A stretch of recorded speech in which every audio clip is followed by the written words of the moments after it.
chapter 5, we're going to do probability distribution, but the first thing we need to do is define what we mean by a random variable, a variable whose values are obtained by a chance experiment, flipping coins, rolling dice, playing cards, something like that.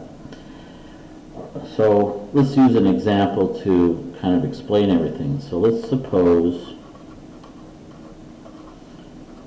we flip 3 coins.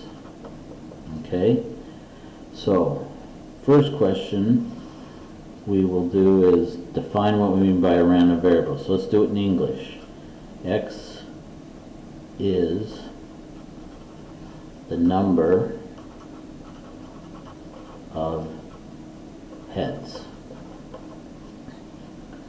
Okay, so what values could that take on? Well, since there's 3 coins, we could have 0 heads, we could have 1 head, 2 or 3. So those are all the possible outcomes. This is our random variable.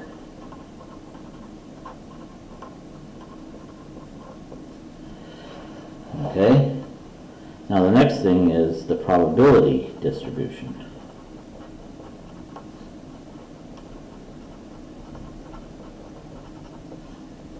Okay, distributions are a table, right? And so our distribution will be, one will be the random variable, and the second part will be the probabilities that go with it. So for our example, we will have the values 1, 2, 3, and of course 0, and then the probabilities that go with it. Now we can calculate it with our counting formulas, or we could write down the sample space.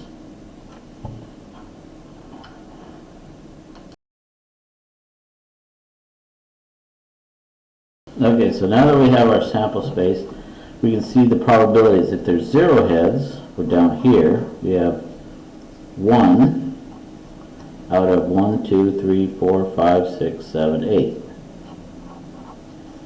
1 head, we have 3 possibilities. 2 heads, we have 3 possibilities. And of course, 3 heads, we have, again, 1 possibility out of the 8s. So that's our probability. Now, we could have done it with something like the first one. There's 3 coins, 0 of them are heads out of the 2 to the 3rd, which would still give us 1/8, etc. And you can do that for each one of them. So that would give us a way to calculate each one of them, where here's our random variable 0, 1, 2, 3, and so on. And we could have calculated it with 3 coins and then whatever x is and 2 to the 3rd. And that would calculate the probability for each one of them using our counting methods.